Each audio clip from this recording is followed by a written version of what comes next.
I was raised by my mom. She was a teen mom and had broken up with my dad.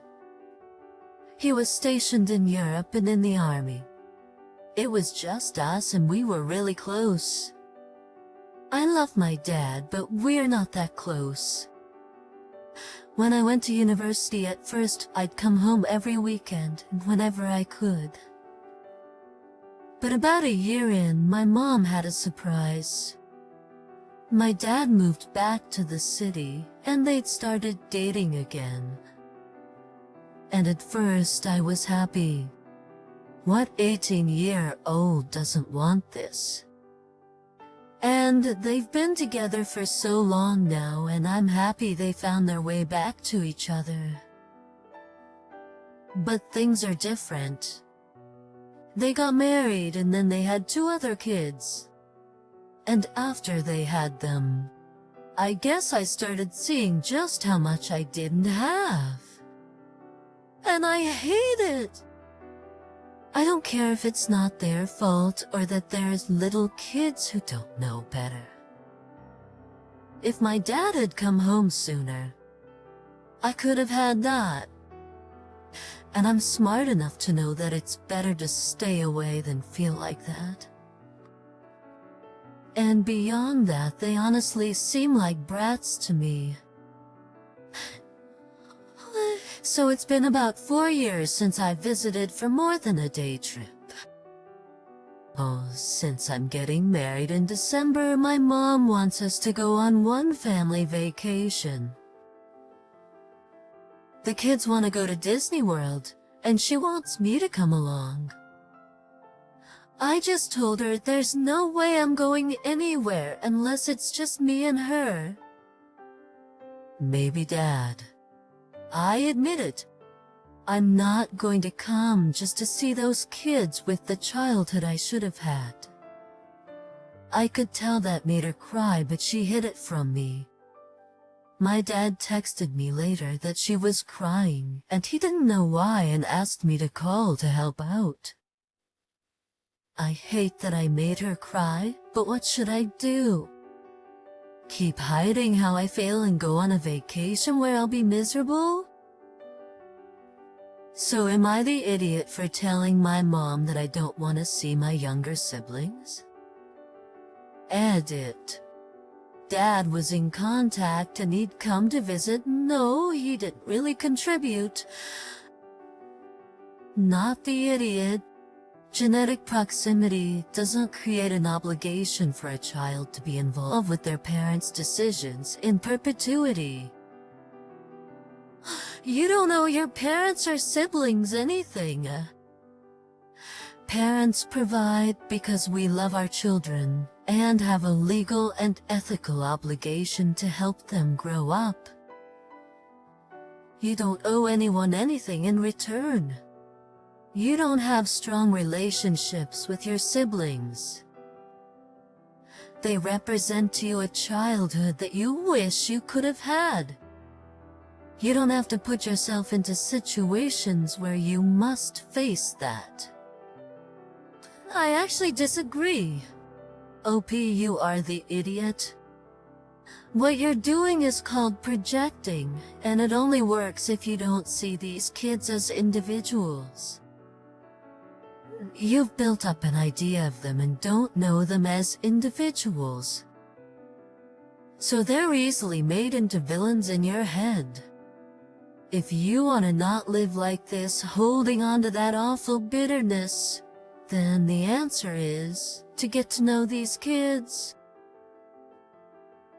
Kids also, actually, to have this talk with your mother. Get some therapy, which yes, will involve crying.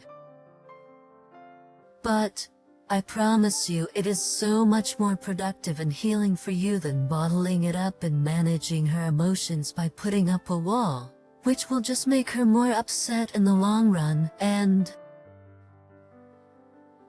increase your own bitterness. It's easy to hold on to the resentment, which I did for much longer than I needed to. After looking back, now that I'm on the other side. OMG Hope is 28. Her parents reunited while she was in university when she was 18. Later, her parents got married and had 2 more children. Of course, she isn't close to these children. Hope he doesn't give their ages, but they can't be more than 10. She doesn't know them. As a 28-year-old woman, she has nothing in common with them. OP's mom is living in a fantasy, wanting her 28-year-old daughter and her 2 under 10-year-old children to have a family vacation at Disney World. Opie doesn't want to hang out with a couple of children she doesn't know at Disney World. That's normal. She doesn't need therapy, nor is she an idiot. Having been at Disney with children I can't imagine the stress of traveling with kids I don't care about. Even if you love them dearly, I can't imagine why parents would think a childless single adult would want a Disney vacation with very young kids. Your father abandoned you. There are plenty of children who fly for visitation. Was he in contact with you for the first 18 years? No. Did he contribute at all? No. And now they want everything from you. The parents are either oblivious or looking for a free babysitter. Good luck with the wedding and make it child-free. So, my daily life is kind of a mess. I manage many people at my company, I'm constantly traveling, and frequently get pulled in many directions throughout a given day. All in all, it's very easy for me to lose track of little details and forget something important. I'm always looking for ways to use technology to mitigate these issues and be more organized. A couple of years ago, our IT guy showed me how the new iPhone has a scheduling system. And you can set it to automatically do things like send a text at a specific time or when you arrive at a certain place. After learning how this works, I've used it fairly often. For example, I have it set so that when I leave the house in the morning, it texts my secretary that I'll be at the office in 10 minutes. I leave at varying times depending on if an executive needs to call me about something before I get to the office. This helps her schedule out the first couple of hours of my morning when I set aside time to meet with account reps who need me to approve budgets, sign off on proposals, etc. before getting into my meetings and calls. I also started using it a lot in my personal life. For example, my girlfriend really loves it when I text her in the morning, and I sometimes get caught up in work and forget. So I started writing a personal text out to her in the evening and setting it to send out at some time the next morning. Just a little note about how I hope she has a great day, wishing her good luck on a presentation she has, etc. My mom is also a bit forgetful these days, so I'll set something up frequently days in advance like, "Hey Mom, I hope you're having a great day. Just wanted to make sure you remember it's niece's birthday party tonight at 7.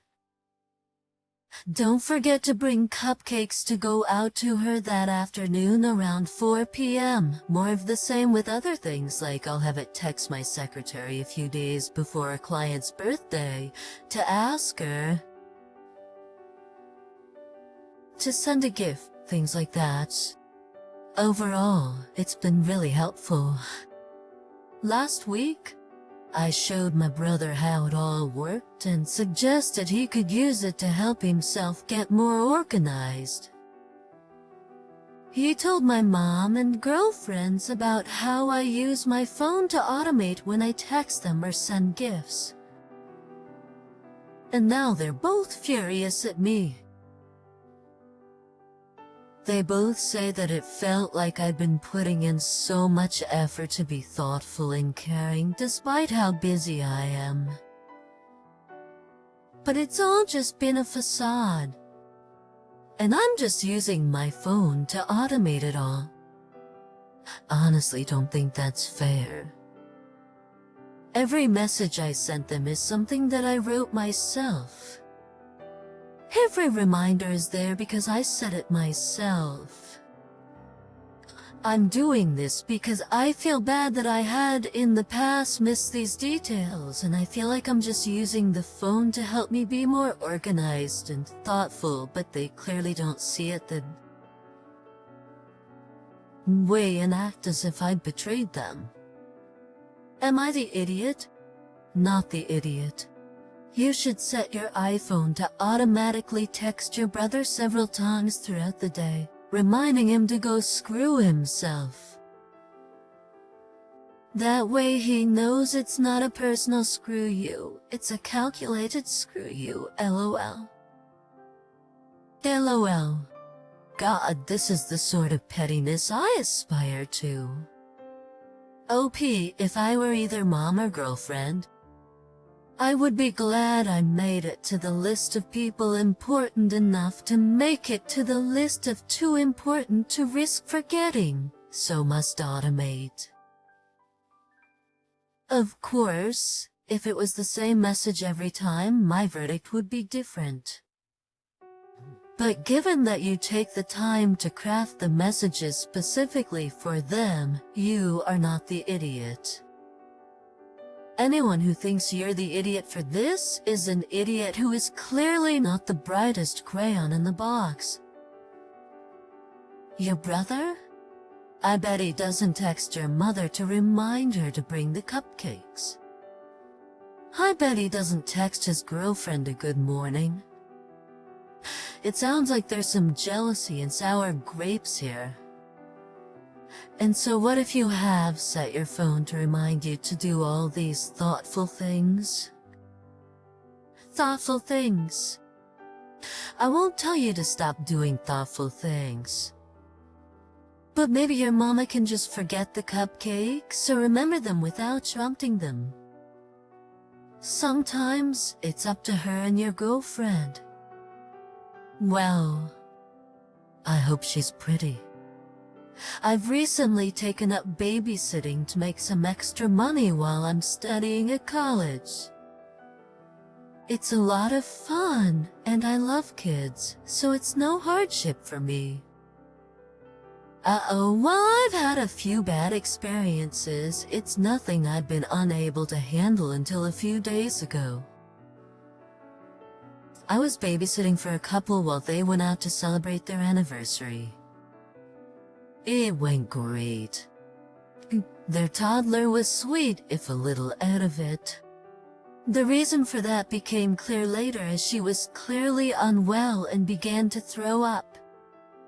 I cared for her and comforted her while trying to contact her parents, but there was no answer on the number they left behind. Not great, but she seemed fine, if a bit weepy, so I continued comforting her. Later on, however, she kept getting sick and her temperature began to spike. I tried to call them again, but there was no answer. And at this stage, I was getting worried, so I called the out of hours doctors. They tried to tell me I couldn't bring her down if she wasn't family, but I explained the situation and how I couldn't contact them, and I was panicking, and they told me to bring her down. I fired them a text explaining what was going on, but also figuring they were having phone troubles. wrote a note, and left it on the table. I was out at the doctor's for 3 hours with her, and by the time we got back to the house, we were both exhausted and smelly from where she'd thrown up on both of us at one stage. I cleaned us off as best I could in the toilets at the doctor's, but gave her a bath, changed her into fresh PJs, and gave her the medicine the doctor had given me for her. But once she was asleep, I took a quick shower myself and changed into the spare clothes I keep in my car for emergencies. When her parents returned, I filled them in on what had happened and what the doctor had said, and that I'd bathed and changed her before getting her settled, and that I'd taken a shower myself. They weren't apologetic and said their phone must have been silent. Then they paid me and I left, and they acted very casual about the whole mess as if it hadn't been a nightmare for me. I was upset and stressed still, so when I got home I texted 2 of my friends who also babysit and warned them not to sit for their family. It had a bit of a domino effect, as they ended up telling their friends, who told their friends, and so on. I had no idea the scale it had reached until I got a call from the mother today, demanding to know what I'd said, and why no sitter would agree to watch her daughter this Saturday. Didn't intend for it to reach this scale. And I'm a bit in shock, wondering if maybe I went too far. Am I the idiot? Not the idiot. They knew she was sick, and instead of delaying their plans, they went ahead and ignored your calls. Most reasonable people will answer their phones when someone else has their kid, even if the first call was missed, and they will check their phone and call back. No way they didn't see you blowing up their phones. Nobody should babysit for them. It's a huge safety risk for the poor child and for the sitter. If someone does, they need to demand a list of the places they'll be and require an hourly check-in. I could understand 1 or 2 missed calls, but dozens of unanswered calls over hours? That's intentional and it's negligent. No parent should put their phone on silent. It's a dangerous thing to do. Kids can go bad fast. I'm surprised the hospital didn't try to call them to get permission to treat them.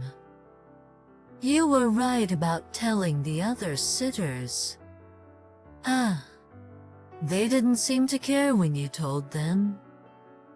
So I suspect that accidentally putting their phone on silent is not a new behavior. OP was at the doctor's for 3 hours. What parent doesn't check their phone for 3 hours when someone is babysitting, especially a new babysitter? Agree. My mom used to call the sitter once or twice when she was out with my dad just to check in. And this was back in the age when cell phones and beepers weren't a widespread thing. So if my mom could find landlines in the 80s to check in on her kids, this woman could have kept her phone turned on in case of emergencies.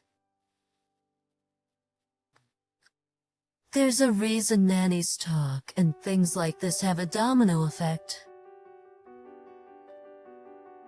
There are plenty of parents that take advantage of their babysitters. My grandma raised me 26 male. She's been a widow since she was 21. She raised her daughter alone after my grandpa died while serving the country.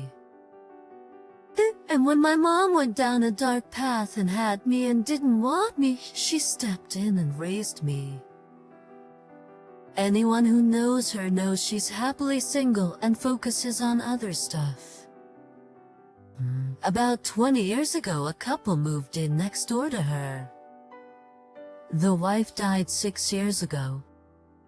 Ever since, the widower has been trying to get my grandma to marry him. She told me about it a few times, and I've seen the guy try to get closer to Grandma. His family, I believe his 2 daughters and son, have even asked Grandma to consider companionship with him. She said no. She always has. I visited Grandma for a few weeks and saw the family 3 times. The first time they asked if I was her grandson and suggested it would be nice for Grandma and their dad to get together. The second time they actually followed me to my car while I was going to get groceries and asked if I would talk to Grandma about it. The third time, I was doing yard work and they stopped to chat. They tell me how their dad really likes my grandma, how she's been alone and crying for my grandpa for too long. And I should encourage her to marry their dad and find another happily ever after because she doesn't realize how lonely she must be now that she's all alone.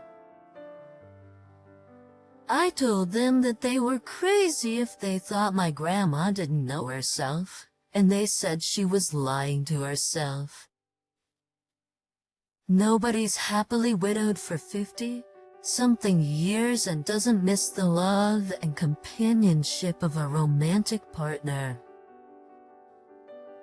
Then they started getting overly chatty about my grandma's lack of intimate life, and I told them to leave us the heck alone. They told me I didn't need to be so rude and was holding Grandma back. Then they complained to Grandma that she had raised me to be an idiot. Grandma laughed that they were so outraged, given what they were talking about. But am I the idiot for being so rude to them? Not the idiot. Your grandma said no, and they need to respect it. I'm going to assume the deceased wife was the homemaker, and he's useless at maintaining himself without his wife. There has to be some reason they're so adamant about this. It's bizarre. My thoughts, too. They're tired of having to take care of their father, and are trying to pawn off their filial duties onto OP's grandmother. If their father never learned how to take care of himself, then that's on him to figure out, not his neighbor. OP, they lack boundaries and entitlement, which is inappropriate and scary. I'm glad you stood up for your grandma. I also suspect some ulterior motives are making that family so insistent on marrying them off. Grandma owns the property. If she marries the neighbor, they may assume her property would be entailed to them. I suggest getting security cameras to record them, harassing her. Maybe record them with her phone when they come up and start bothering her. And then if they keep persisting and she has video proof, maybe she could get a PPO, or the cops might talk to the family and tell them to stop. I went out to eat on a patio with my baby and wife. We got seated at a table next to a guy who brought his dog. It's medium-sized, not sure what breed. It's a few minutes and all is well. We get our drinks and order food. Then another guy with a dog shows up. The dog barks and growls at him. The guy gets his dog to be quiet. The other dog doesn't react at all. We aren't a dog family. We chose this spot because the weather was great and the food and drinks were good. The presence of a dog doesn't bother me, but I'm not going to willingly interact with them. My kid has minimal experience with dogs. That's for his safety. The barking and growling, however, caused my baby to start crying. It freaked him out. My wife is consoling him. It's maybe 30 seconds, and the other guy tells us maybe we should take him away. I see no reason to do that, and I tell him he'll be fine in a few minutes. However, my kid isn't calming down as quickly as we hoped. The guy pipes up again and says my kid is ruining his meal. I flip out, tell him to shut up and blame his dog for my kid crying. He tells me if I can't handle my kid, I shouldn't be going out to eat. I tell him this whole thing is entirely his fault for bringing his crappy dog out. He calls me an idiot and calls the waitress over to complain. My wife and I decide to leave cash and get out of there. Was I in the wrong there? You're the idiot. He overreacted. He shouldn't have made that comment, but you went completely nuclear on him. My advice to you is to get your child familiar with dogs. He'll go to friends' homes with dogs. Oh, people now bring their dogs everywhere. He needs to know how to feel comfortable around them. Maybe take anger management classes. Excuse me. How the heck does someone get a baby familiar with dogs if they don't have a dog? The kid hasn't been alive long enough to get familiar with dogs. You sound ridiculous. Telling a baby to stop crying is full-blown idiot material automatically, dog or not. Especially since his dog growled and barked at the other dog and started the chain of events. I guess you believe dog barking is okay, baby crying's not okay. The dude sounds like an idiot.